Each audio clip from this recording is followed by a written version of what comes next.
This seminar is for educational purposes only. It is not a substitute for professional medical advice or treatment. Consult with your medical provider for medical advice or treatment. Although the presenters try to keep the information in this seminar as accurate and timely as possible, the speakers and Mather Hospital assume no duty to ensure the seminar is error-free. The speakers and Mather Hospital are not responsible or liable for any claim, loss, or damage resulting from you viewing this seminar. This seminar. Good afternoon, and thank you for joining us today for our HealthyU webinar on monoclonal antibodies. At any time during the presentation, you could enter any questions you have using the Q&A feature located at the bottom of your screen. We will answer as many questions as we can within the time allotted once the presentation concludes. Your questions will remain anonymous. Today's presenter is Dr. Adam Wass, Medical Director of Mather Hospital's Emergency Department. Dr. Wass received his medical degree from Stony Brook University. He interned at Scripps Mercy Hospital in California and completed his residency in emergency medicine at the University of California, San Diego Medical Center. Prior to joining Mather, Dr. Wass worked as an assistant attending with the Northwell Health System. He is board certified in emergency medicine, and he joined Mather Hospital's emergency department in 2009. He became medical director in 2014. Dr. Wass? Thank you, Stu. Good afternoon. Thank you, everybody, for joining us today for the HealthyU webinar on your lunch hour. I just want to make sure that you can hear me. I know I'm not muted, but I just want to make sure that everyone can hear me. Yes? Yes. All right, thank you.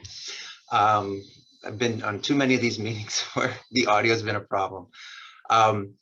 So thanks again for joining today. So what are we going to talk about today? As Stu alluded, is monoclonal antibody treatment for COVID-19 illness. So I'd just like to break it down into some questions to make sure that we cover anything that would be concerning to you. So, the first question will be, why should I be concerned about COVID-19 infection? I know there are still some people out there that don't even believe in it, and we can talk about that. Who really is at high risk of getting severe COVID illness? I know it's been in the news for over a year now, and I'm sure a lot of people have some familiarity with it, but we can spell it out specifically. Who is high risk? What treatments are effective against COVID? The list is short, but we can discuss the effective treatments that we currently have. We'll talk about what are monoclonal antibodies, where do they come from, what do they do?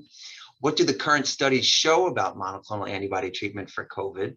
And then how and where could you get monoclonal antibody infusion if you or a loved one happen to be eligible for one? And then at the end, we'll have some time for question and answer, as Stu had said. So if we go to our next slide, thank you, Stu. Why should we be concerned? So this is an electron micrograph of a COVID-19 virus, and it's been colorized. So I'm sure a lot of people have seen this. It's an RNA virus. It's similar to a lot of the cold viruses that are out there, also similar to the SARS virus and the Middle Eastern respiratory virus. It's in that family. The red mushroom things coming up out of that's the infamous spike protein, which we'll talk a little bit about. And it's what attaches the virus to your cells and allows the virus to invade your body. If you go to the next slide, this is the thank you. This is the Johns Hopkins University Coronavirus Resource Center map of COVID-19 infections in the United States. And it's a heat map. So obviously, if you see, the whiter spaces are where, and this is by county. So the whiter spaces are obviously where there have been fewer cases. The darker red and brown cases are where there have been more cases. It's a little hard to see, but if you did focus in on New York and Suffolk County, we would definitely be in the red. So, to date, if you go to the next slide, please. Thank you. The United States, as of last week, has seen over 29 million, almost 30 million cases of coronavirus, and that's confirmed cases.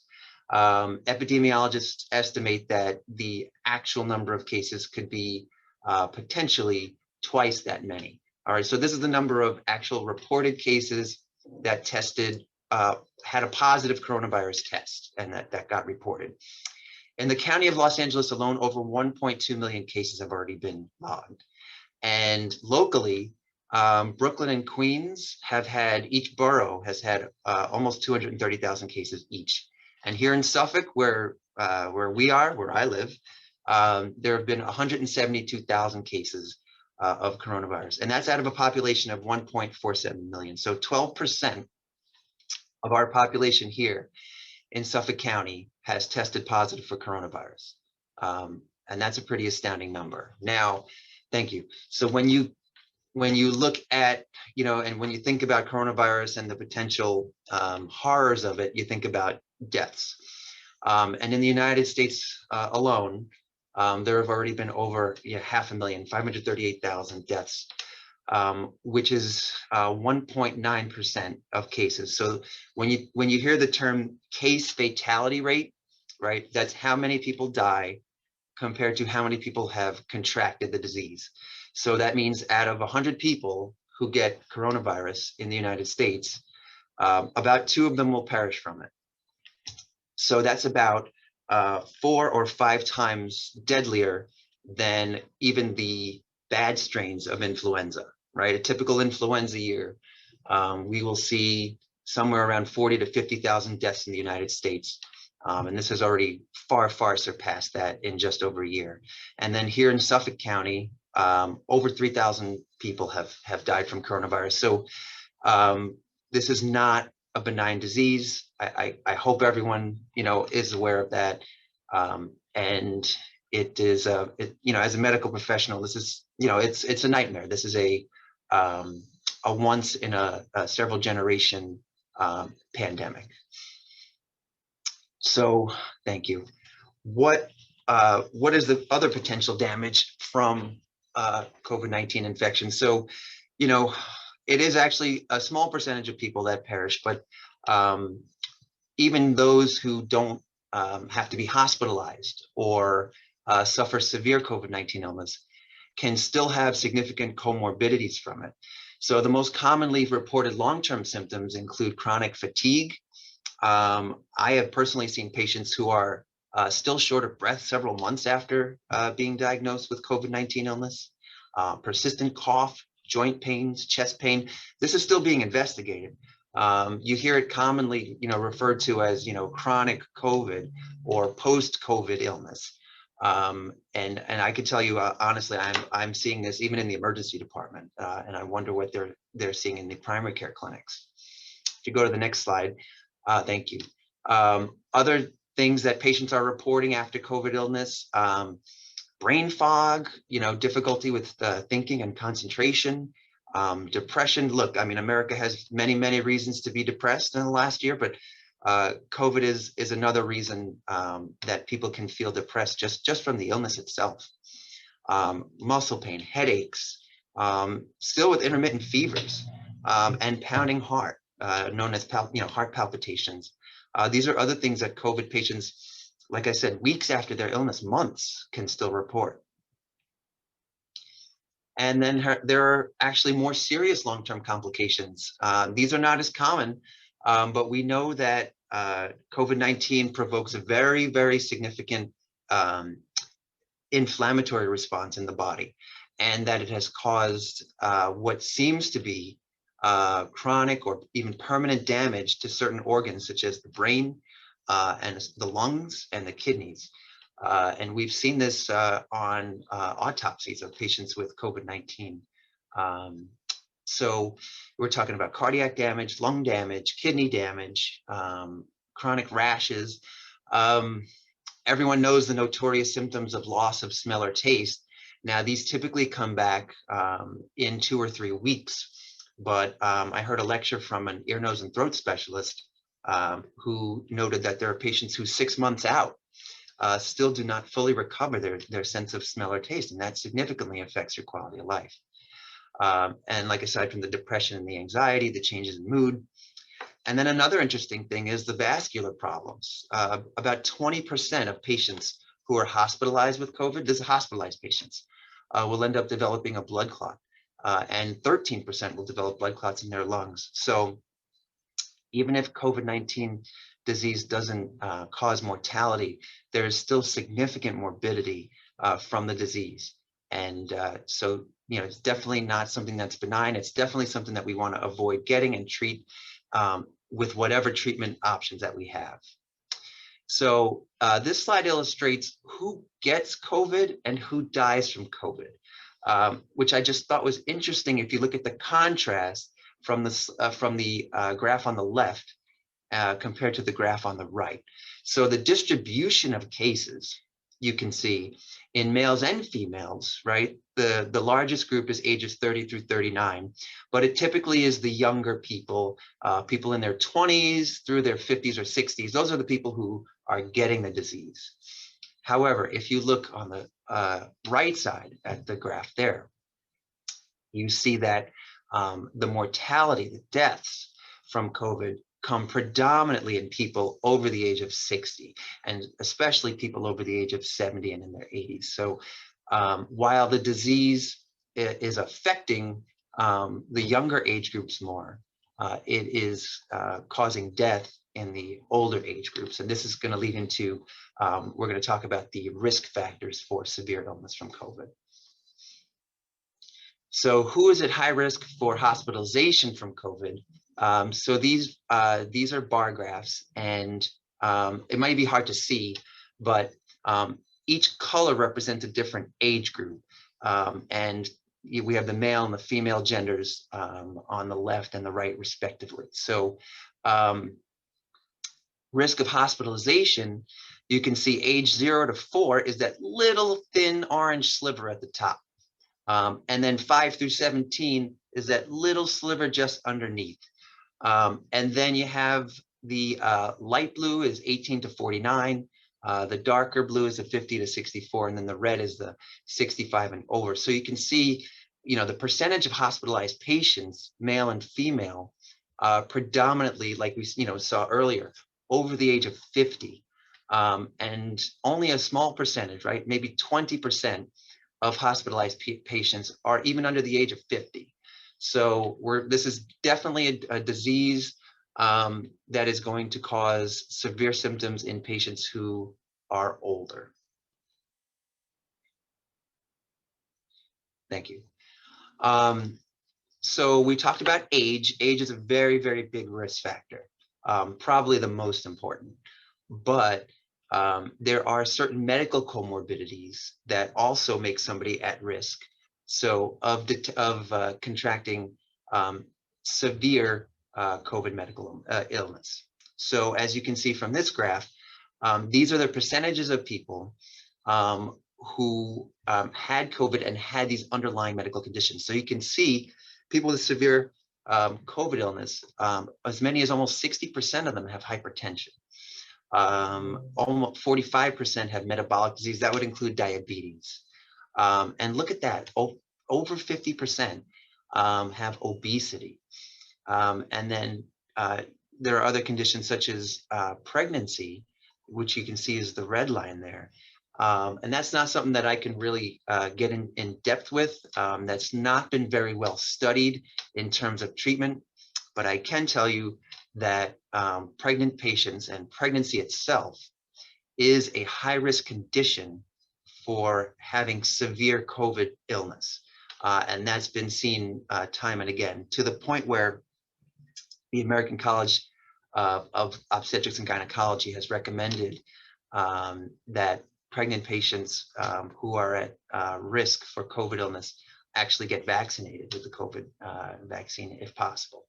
And we're going to talk about the COVID vaccine in a little while. But this was just so everyone can know. And here it is, not in graph form, but it spells it out, right? What are the conditions that we see that are associated with contracting severe COVID illness? So these are people with hypertension. Hypertension is extremely common. Diabetes, congestive heart failure, not as common. Obesity, unfortunately, becoming more and more common in the United States. Chronic kidney disease, which is on the way up as well, and COPD or chronic lung disease. So any of these conditions can put you at higher risk for contracting becoming one of those people who gets the severe version of COVID-19.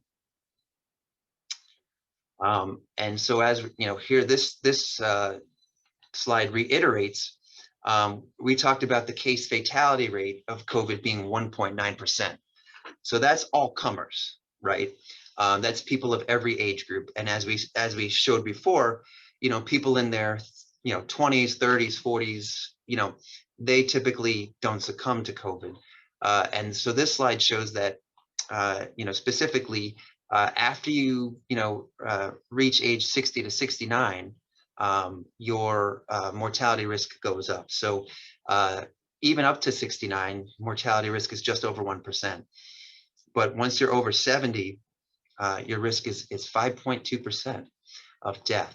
So that's, that spells it out, very clearly in black and white, who is really at risk. It's your people over the age of, 65, 70, who can die from this. Thank you. So what treatments are effective against COVID? So what do we have in our armamentarium that can, help? Now, Operation Warp Speed has been totally unprecedented in medical history, bringing to the fore not just medical treatments, but vaccinations in really literally less than a year, something that has never happened in medical history. So we are very fortunate in a way that we have not just advanced bioscience technology, but also governments willing to collaborate, share genetic information, and cooperate with each other in clinical trials to get these vaccines and these treatments to the front lines as quickly as has happened. So this slide just says, a little bit of prevention is worth a lot of cure, and that alludes to vaccine. So the COVID-19 vaccine, as we just said, I know a lot of people are concerned. There are healthcare workers, even who a small percentage of healthcare workers still who are skeptical about the COVID-19 vaccines. I'd be happy to, answer some questions during the Q&A session about vaccination. But I want to emphasize the importance of the vaccines in controlling this disease and in getting the lives back and the social order back of life as we knew it prior to 2020. If you go to the next slide, thank you. We can talk about the effectiveness of the vaccines. I know, a lot of people, if you read the newspaper, you know that the Pfizer vaccine and the Moderna vaccine are about 95% effective at preventing symptomatic infections. So that's symptomatic infections. And I know that the jury is still out on how well they prevent asymptomatic carriage of the virus. And we're really looking forward. There's been some good preliminary data from Israel, which has a very high vaccination rate, leading the world actually, on the prevention of asymptomatic carriage in people who have received the vaccine. Johnson & Johnson. So people look at Johnson & Johnson, and I know a lot of people say, well, it's not as good as the Pfizer and the Moderna drugs. It's only 72% effective, right? I don't want a 72% effective. I want a 95% effective vaccine. Well, here's the thing. 72% effective at preventing symptomatic infection. But if you look at the more important data, right, it's 86% effective at preventing severe disease. And severe disease is kind of a loose definition. These are people who just are affected by it, have high fevers, need to stay home, but not necessarily need to be hospitalized. All vaccines, every one that's been authorized by the FDA, have shown to be 100% effective at preventing hospitalization and death. And I wrote that in big letters because that's a very important point of emphasis. Okay, the data that we have so far has shown that if you are fully vaccinated and that you're given the 2-week time allotment to achieve full immunity, there is a virtually zero, I'm going to say virtually 0% chance, based on the studies that have been performed, that you will die from COVID-19 illness, right? So you're taking an illness that has a 2% overall and a 5% elderly case fatality rate, and you're going to bring that down to 0 for people who are vaccinated. So if any, we're going to talk about monoclonal antibodies is the focus of this talk, but if you take anything away from this talk, that's one of the things I really want you to take away, is the effectiveness in these vaccines of preventing death and preventing hospitalization. So who has gotten COVID vaccines already? Well, over 112 million doses have been given in the US. 40 million Americans are already fully vaccinated. Warp speed, this is just, it's astounding. In Suffolk County alone, already 343,000 doses have been given and 183,000 people have been fully vaccinated. That's of last week. The numbers are climbing week by week. And this is a picture, I'm sorry, of Sandra Lindsay, who was the first person in the United States to get vaccinated. She is a nurse who works at Long Island Jewish Medical Center. All right, so beyond vaccine now, okay, which treatments work once you get the virus? So say, you're exposed somewhere, unfortunately, you're doing your due diligence, right? You're wearing your mask, but you're somewhere, you get exposed to someone, and a week later you start to get some symptoms, you get tested, and oh, you're positive. So what do you do now, right? So I can tell you what doesn't work. Antibiotics do not work, okay? Antibacterial antibiotics are just that. They fight bacteria. They are not effective against viruses. So there's, early on in the course, when we had no idea what we were doing fighting this virus, we were grasping at straws. And I'm sure a lot of people remember, people were recommending hydroxychloroquine and azithromycin for treatment against the virus, thinking that it may have some benefit. So azithromycin or Zithromax or Z-Pak is a very commonly prescribed macrolide antibiotic that treats bacterial infections. It has not been shown to have any efficacy against COVID. What we do know, what do antibiotics do? Well, they can cause allergic reactions and drug rashes. They can give you a fungal infection. They're very good at causing diarrhea and abdominal discomfort. And overprescribing antibiotics causes increased antibiotic resistance, and it makes antibiotics less effective. So going forward, when people do have true bacterial infections, these antibiotics won't work. So I always advise my physician assistants, all the physicians that I work with, to be good stewards of antibiotics, and especially now in the age of COVID, when you have a patient who has a pretty clear case of coronavirus infection, unless there is some very, very compelling evidence that they have an ongoing bacterial infection with coronavirus, that there is no place for antibiotics for the treatment of COVID. So what does work? What can you do, right? So say you're an average, normal, healthy person, you're under the age of 60, you don't have any comorbidities, you're probably going to have a mild illness, and it's really going to be what mom told you to do, right? Rest, get plenty of sleep, make sure you're drinking lots of fluids, take Tylenol or ibuprofen for fever, for body aches, and whatever symptom control you're going to need. So, definitely call your doctor. If you want to go to urgent care and get some medical advice, you can go to the emergency department if you feel that it's necessary. But in general, for mild illness, it's going to be just symptomatic control and rest. So what do we do when somebody has more severe illness? So now we're going to go to the other end of the spectrum. So now, say you or a loved one, you contract COVID, unfortunately, and now you're sick and you're having trouble breathing, you're running high fevers, and you check a little pulse oximeter at home that so many people have nowadays, which I think is great. And it's running low. It's running 90 or 89 or 87. What do? You're going to have to come to the hospital and get treatment. You're probably going to have to be put on oxygen.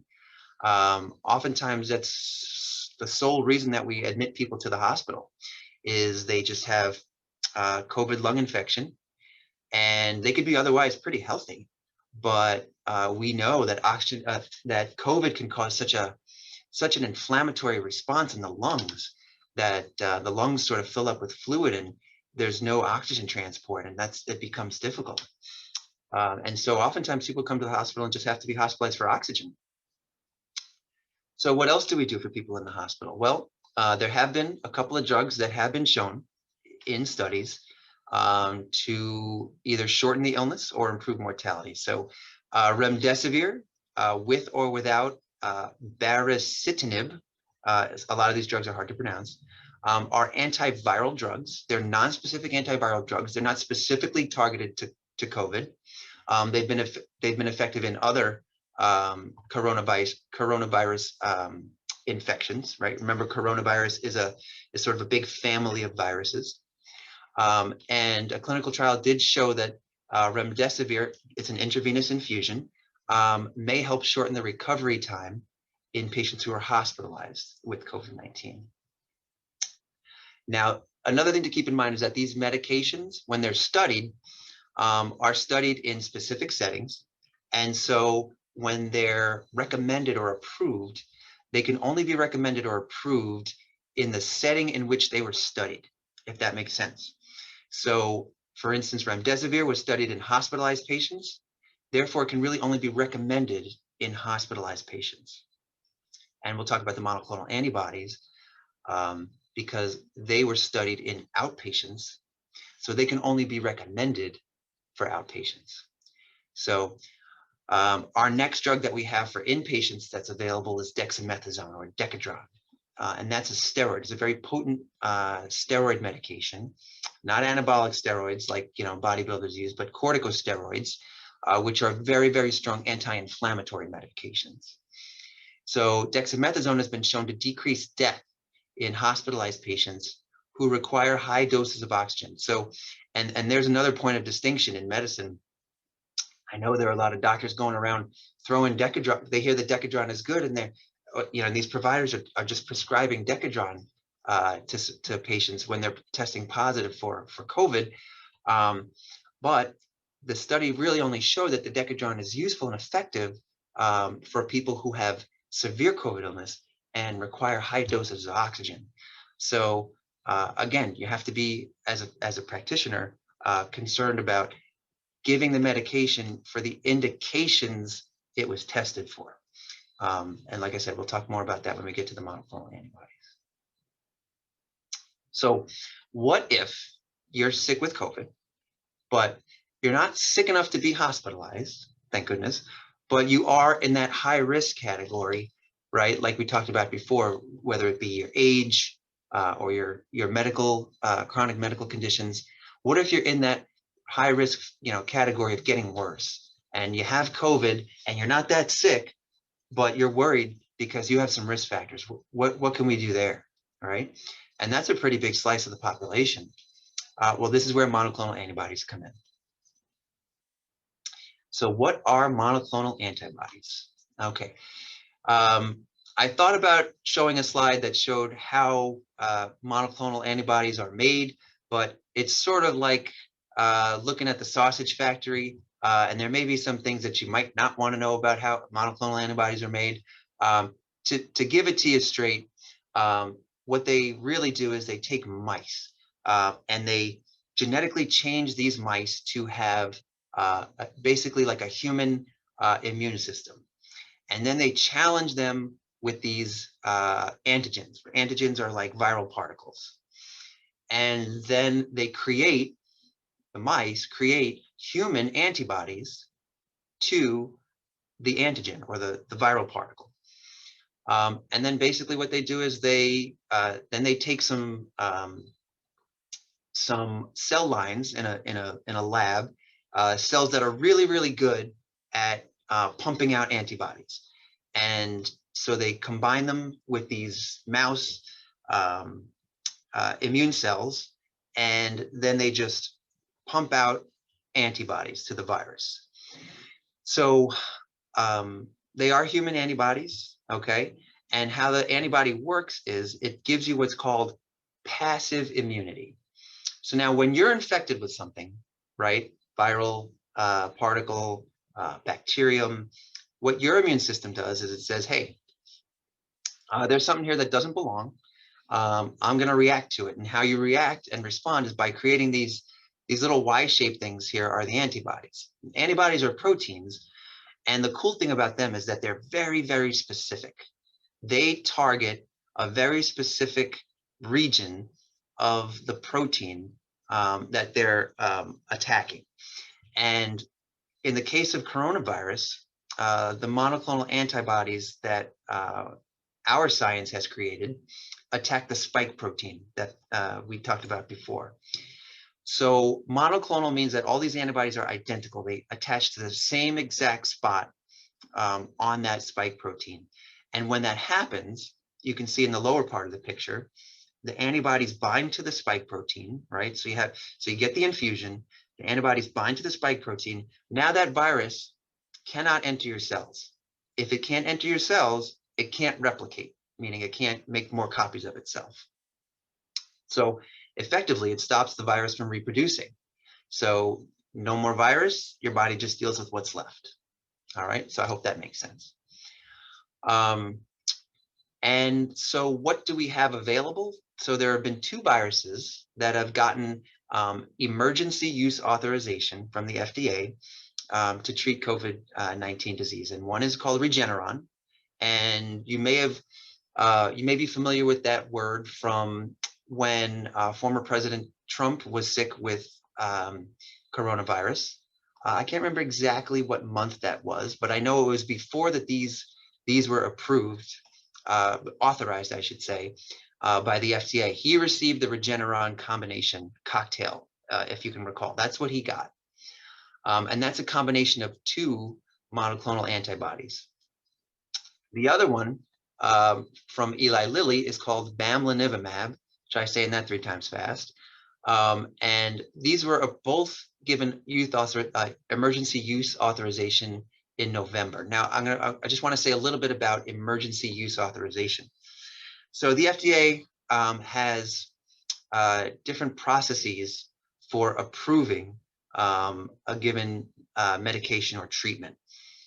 So there is FDA approval, right? And that goes through a different process where it's been vetted by phase 3 clinical trials, and then approved by their subcommittee for approval, and then finally approved by the FDA as a whole. That's the approval process. Typically takes on the order of years, okay? Then there's the emergency use authorization process, and that's how we now have our vaccines, and that's how we also now have these monoclonal antibodies. So they are still undergoing phase 3 clinical trials, these drugs, okay? Meaning that they're tested on human patients, and they're first looked at for safety. Safety is always number 1, right? So the trials are looking for primarily safety to make sure there's no adverse effects. And then they look for efficacy, right? And they have to meet safety and efficacy standards before they can receive emergency use authorization. So that's a little sidebar. So what did the studies show about monoclonal antibodies? Well, this trial that they performed was called the BLAZE-1 trial, okay? And this was for the bamlanivimab. And they tested 465 people with mild to moderate COVID illness who had tested positive in the past 3 days. And what they did was they compared the effects of bamlanivimab to a placebo. So they took half the people, about half the people, and they gave them a placebo, which is just an infusion of, saline, no active medication. And then they took another group and they gave them the infusion of the monoclonal antibody. And what they wanted to measure was of these people who were sick with COVID, how many of them needed to go to the emergency department or be hospitalized in the next 28 days. So they followed them for 28 days and they said, okay, who had to go to the ER and who had to be hospitalized? And so the results, they were very promising, even though this is a relatively small study, right? 425 people.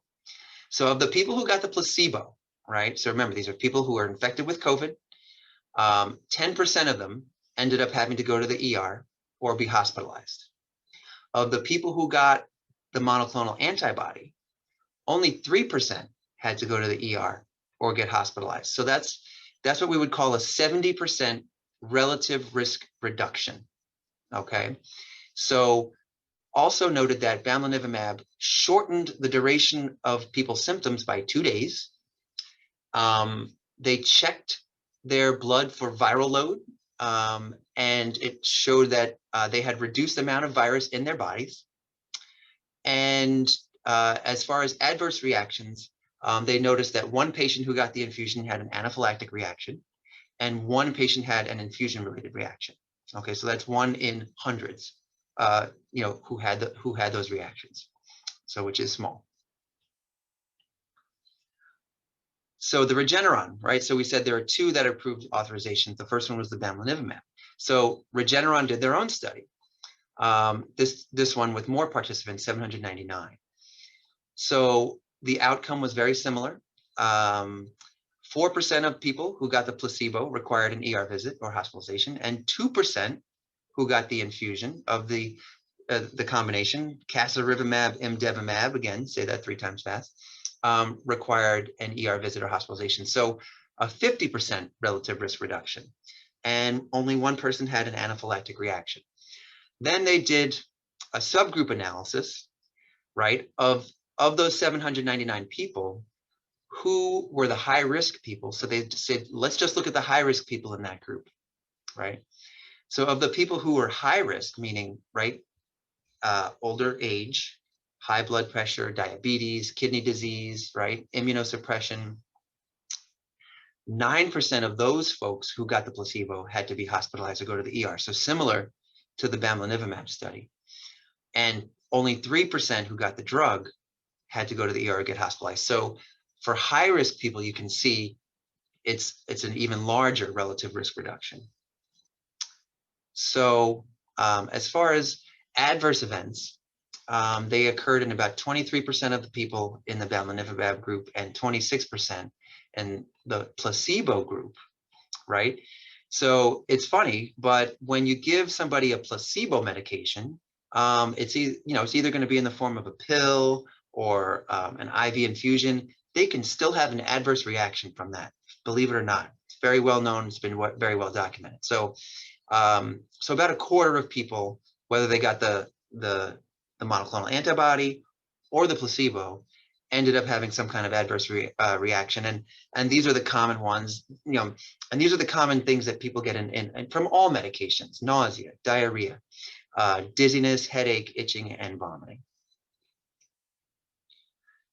So here is the probably the quintessential slide that is going to sort of sum up the most important aspects of monoclonal antibody during this talk, and that is who is eligible, who will benefit from getting monoclonal antibody infusion. So when the FDA issued its emergency use authorization criteria, they established that these are the groups of patients who can receive the monoclonal antibody infusions.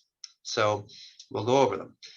So people with a body mass index of greater than 35. So if you're not familiar with body mass index, it's basically your height sort of divided by your weight. So it gives you, so basically people who are tall and thin have a low body mass index. People who are shorter or more heavy have a higher body mass index. So like we said before, obesity is a risk factor. So people with a body mass index of greater than 35 are considered morbidly obese. So that would be a risk factor. And so regardless of your age, if you have a BMI, as we call it, of greater than 35, and you get COVID, you would qualify for monoclonal. Chronic kidney disease, we know people have bad outcomes from chronic kidney disease if they get COVID, so that qualifies. Anybody with diabetes, regardless of your age, we know diabetics do worse and they qualify. Immunosuppressive disease, right? So that could be something like lupus, rheumatoid arthritis, right? Things where you might need to take medication to suppress your immune system, right? I know you probably see commercials about all these different treatments that they have out there nowadays for these chronic conditions like asthma and rheumatoid arthritis. So people who are on those kind of medications, those biologics, they would qualify. Age greater than 65. And then if you're over 55, but you have other certain comorbidities, such as a history of cardiovascular disease, hypertension, which again, very common. So if you're over 55 and you have high blood pressure, you qualify. Or over 55 with a COPD or chronic lung disease. Okay, those people qualify as well. They also put out criteria for adolescents. So over the age of 12, you can also get monoclonal antibody infusion. Again, if your body mass index is greater than 35. Adolescents with sickle cell disease, because that does affect your immune system, your body's ability to fight infections. Anyone with congenital or acquired heart disease. People with neurodevelopmental disorders, okay, like cerebral palsy, medical-related technological dependence. So anyone who has gastrostomy tubes or tracheostomies and requires, airway intervention through that, or is on a mechanical ventilator, those people definitely qualify. And then anyone who has asthma or chronic respiratory disease that requires daily medication to control their symptoms, those adolescents are also qualifying.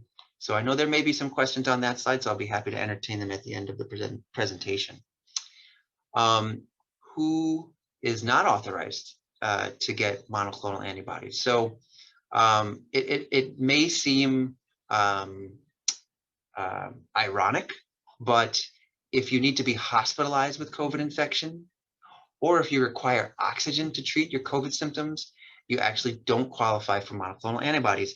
You're too sick, right? So like I was saying before, these drugs, because they've been sort of pushed forward, and because the FDA is very specific about when these treatments are authorized, can only be given for the indications they were tested for. So like we were saying before, if you're real sick and you got to be hospitalized, you're probably going to get Decadron and you're probably going to get Remdesivir, right? Fortunately, we have adequate supplies of those medications, but you're not going to get monoclonal antibody. So, all right, so we talked about what monoclonal antibody is. We've talked about who qualifies for it, right? And in what situation.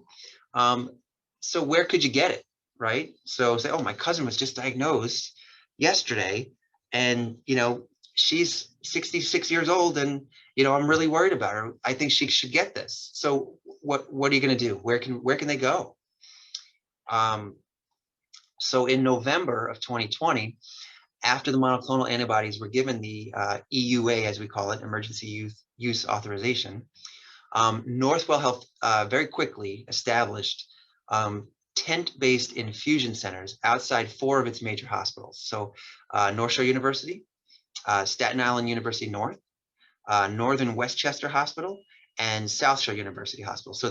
So the way it worked was, and still does, is if a patient is identified in the community, either by their primary care physician or more likely in urgent cares, they can be referred to these tents. And basically, they have to have proof that they're positive with an infection. The provider has to fill out an eligibility form to, and the provider, I mean the physician or the physician assistant or nurse practitioner, has to fill out an eligibility form saying that the patient does indeed qualify, they meet criteria for the infusion. And then they make them an appointment at one of these infusion centers and they say, okay, Mr. Smith, Mrs. Jones, you're going to go tomorrow at 1 p.m. to the tent outside North Shore University Hospital, and you'll get your infusion there. And thank you. So here is the, well, this is just the first page. It's a 17-page document. I filled it out many times. The COVID-19 antibody infusion eligibility form. So basically what happens is the physician or nurse practitioner or PA, they identify the patient. Another caveat that I don't think I mentioned is that you have to be diagnosed within 10 days. So you have to have had symptoms or been diagnosed within 10 days. After 10 days, the efficacy of this treatment is unknown. And so you don't qualify to receive it if you've had symptoms for more than 10 days. So we fill out this eligibility form. It's done online. And then this way, Northwell has a team at the call center that will actually follow up these patients. So anyone who gets this eligibility form, receives the infusion, will get a phone call within 24 hours from the call center at Northwell to follow up on them and see how they're doing. So that's a nice service that Northwell provides. So on December 27th, so Northwell established these tents, right? And I'm sure similar things were done around the country, right? And they said, okay, we got monoclonal antibody. They're given authorization. Let's go, right? But what happened? So here, December 27th, a month and a half later, the Wall Street Journal comes out with an article that says highly touted monoclonal antibody therapies sit unused in hospitals. And if you look through the article, what it tells you is only about 20% of the monoclonal antibodies that were purchased were being put into use. And what were the reasons for that? So one was there was just a lack of education among the medical community about what these things were. So they ship them out, and they have them sitting in warehouses and in pharmacies at these major medical centers across the country. But we're so busy managing COVID, patients. This is December now, right? November is when the spike came back up. Hospitals were getting busy again, filling up. Physicians, probably didn't have time, and there was just no way to roll out the education on monoclonal antibody therapy or provide the infrastructure for it in a way that was going to work. So consequently, so many of these were going unused. So Northwell sees this, and they decide, well, how are we going to use all of this monoclonal antibody? We have this treatment. We know it's going to prevent people from, having to go to the hospital, from having to go to the emergency department. How are we going to get it to people? And so this was their idea. Well, let's give it in the emergency department, right? So the thought was, we have people come into the ER all the time with COVID symptoms.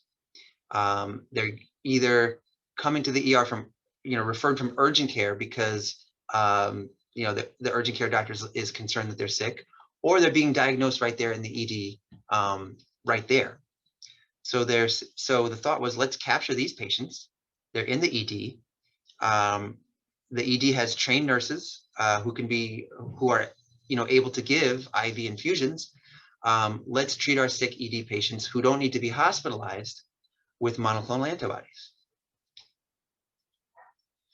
So therefore, Northwell started to implement emergency department administration of monoclonal antibodies for the treatment of COVID in December.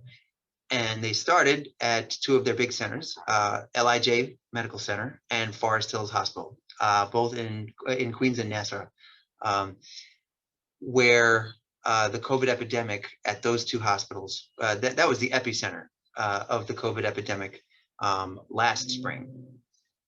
So they started at Forest Hills and LIJ, and it was successful. They were administering somewhere between 1 and 4 infusions a day on patients there. But every day they were getting patients, and they said, okay, well, now let's expand this to some of our other Northwell sites. And Mather immediately popped up on the radar because at Mather Hospital, we have one of the oldest patient populations among all of the Northwell hospitals, among all of the Northwell emergency departments.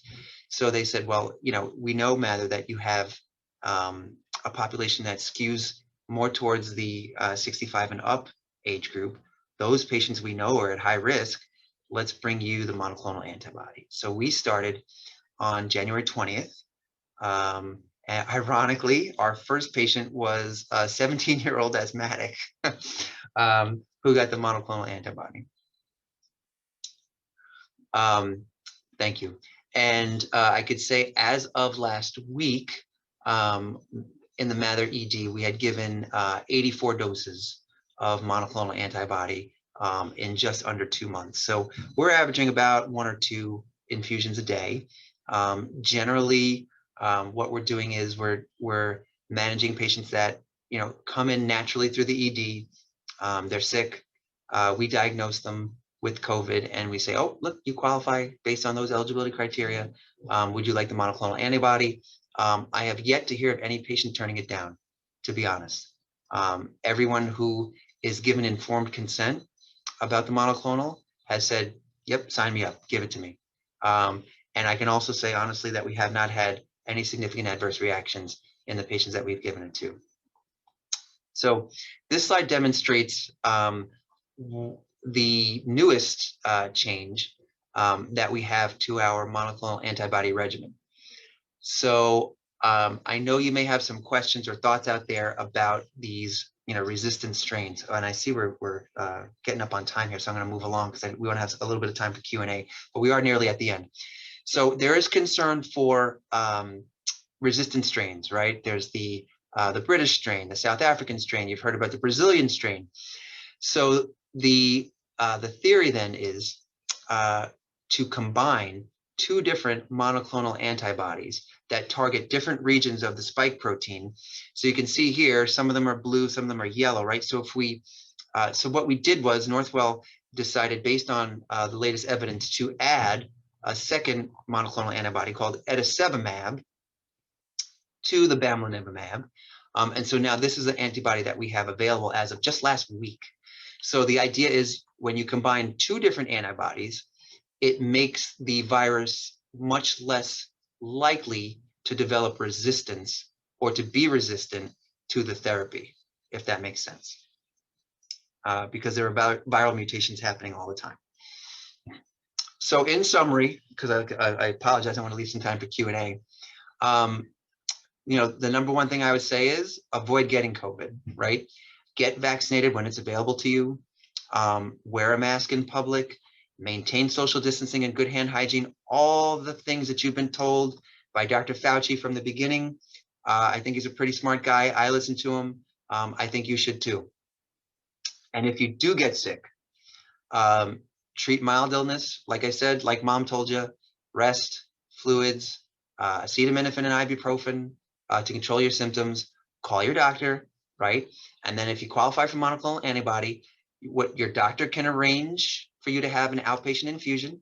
But and I'll be very honest, there are some physicians who are either not familiar or not comfortable with ordering monoclonal antibody infusions, and they'll tell you, go to the ER. And that's where I come in. And that's where my colleagues come in. And as I showed you just before, we have the equipment, we have the ability, our nurses have been trained to give the infusions. Our providers are all familiar with the risks and benefits and alternatives and the eligibility criteria. And like I said, and it's been running very smoothly. It's been a great service for our patients, for our community. So if it comes down to that and you have to come to the emergency department, we are here for you. I think that is the last slide. Yep. So I am happy to take any questions at this time. Great. Dr. Wallace, thank you very much for a very interesting presentation. Let's go right to some of the questions here.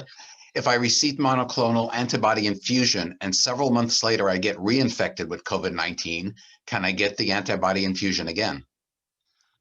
Oh, that is a good question. So recent studies have shown that your odds of getting COVID within 6 months of having had a COVID infection are almost 0. So that would be sort of a hypothetical, theoretical scenario. I would think, I don't want to say. There hasn't been enough studies to say whether you could get it a second time. So I would say the odds of you getting it a second time are going to be very slim. Okay. Can someone be allergic to the treatments? Yes. So there have been, when I said anaphylactic treatment before, that is a hyperacute, like meaning very quick acting allergic reaction. So that is an allergic reaction. We cannot predict. So it's not like if you say, you know what, I have egg allergy, or I have wheat allergy, or I have penicillin allergy. We can't predict among those people who is going to react to the monoclonal antibody. What I can say though is there are certain people who are just more prone to allergic reactions in general. I would say if you're the kind of person that has to carry around an EpiPen because you have frequent allergic reactions, you may want to think twice about getting monoclonal antibody. Okay. Is there any statistical information about long-term liver damage or even liver failure associated with COVID? Thank you. So we talked about definitely brain, lung, and kidney. I don't recall off the top of my head if liver is specific. I do know that it can affect all organs, but I have not heard of any cases of liver failure occurring from COVID infection. Can you speak about the side effects from the vaccines and if there are long-term ramifications, and also how long does the immunity last? Great question. Not specifically a vaccine talk, but I'd be happy to talk about it a little bit. All estimates say that vaccine immunity should last somewhere at least 6 to 9 months. That is the best estimate. Obviously, the vaccines haven't been around long enough to have done this, the studies and see to challenge people after that period of time. Was there a second part to that question? How long does the immunity last? So that was the immunity. How long does it last? Side effects from the vaccine. I can tell you the common ones are typically with the second dose of the Pfizer or the Moderna.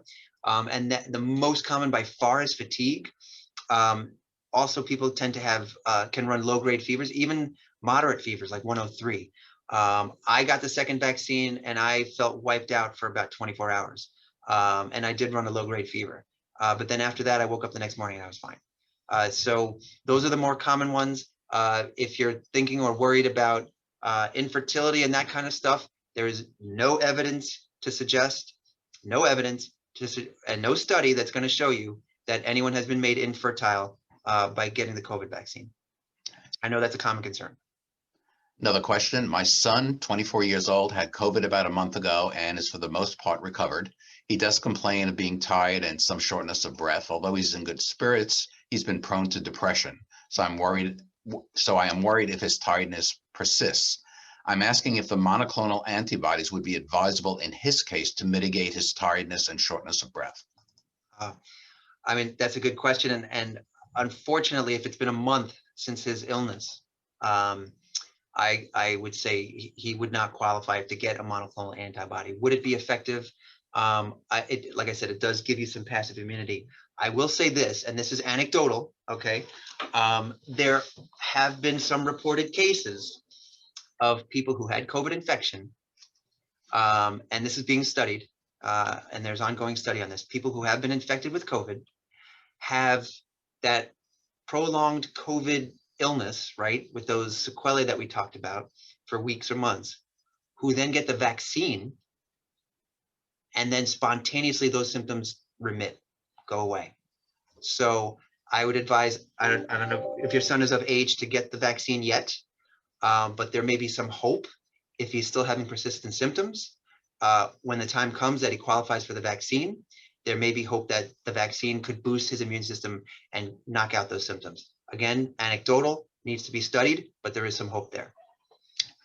If someone has been fully vaccinated, subsequently tests positive for COVID, one of the 5% for whom the efficacy does not work, does that disqualify them from monoclonal antibody treatment, assuming they would otherwise meet the eligibility criteria? So vaccination does not preclude you from getting the monoclonal antibody. I will say, however, because I don't think I put it in my slides, if you do get monoclonal antibody infusion for COVID illness, like I said, you can get it if you've been vaccinated, but if you have not been vaccinated and you get the monoclonal antibody, you have to wait 90 days before you can receive the vaccine, all right? Just because there's a risk that your immune system might be a little too go into overdrive if you get the vaccine after getting monoclonal antibodies, and we don't know how they would react. So you have to wait 90 days after getting the monoclonal before you can get the vaccine. How does the antibody treatment work differently from a vaccine? Great. So we're talking passive immunity versus active immunity. So vaccine causes your body to make your own antibodies, right? That is a process that takes weeks to occur, right? Your immune system has to learn the antigen, right, the viral particle, and then create antibodies. That's a weeks-long process. When you get the monoclonal antibody, you're getting antibodies to the virus right away. So those antibodies are there. They're neutralizing the virus, like we talked about. So it's really just a question of timing. Vaccination, it's really the same effect, okay? Whether it's the monoclonal antibodies or your own antibodies, which are provoked by the vaccine. So they do the same thing, but the monoclonal antibodies give you that effect right away. And another question, how protected are you after getting monoclonal antibodies? Well, protected, it doesn't really convey any protection, right? When you get the virus, your body's still going to create your own antibodies. Those antibodies from the monoclonal, they don't stay around very long. Your body, however, will still react to the virus, and you'll create your antibodies. So, like we said before, we're projecting it's going to be somewhere at least in the 6 to 9 month range that you'll be protected from your own antibodies after you get sick with COVID. Just looking for additional questions. When you refer to hypertension as a risk factor, is that just uncontrolled hypertension, or even if it's well-controlled hypertension? So even if it's well-controlled, they don't specify. So if you carry a diagnosis of hypertension, you qualify. Okay. And I think you've answered all the rest of the questions. Dr. Was, thank you very much. Very interesting presentation, a lot of good information. If we did not get to your question, or if you think of a question after we conclude the webinar, please email us at matherhospital, one word, at northwell.edu, and we will pass those questions along to Dr. Was. Once you exit the webinar, you'll be redirected to complete a brief survey. We'd appreciate it if you can complete the survey, since your feedback is extremely important to help us plan our future webinars. If you would like to view this webinar again, or any of our other HealthyU webinars, you can find them on our website at www.matherhospital.org/HealthyU. Thank you all for joining us today, and enjoy the rest of your day. Thank you.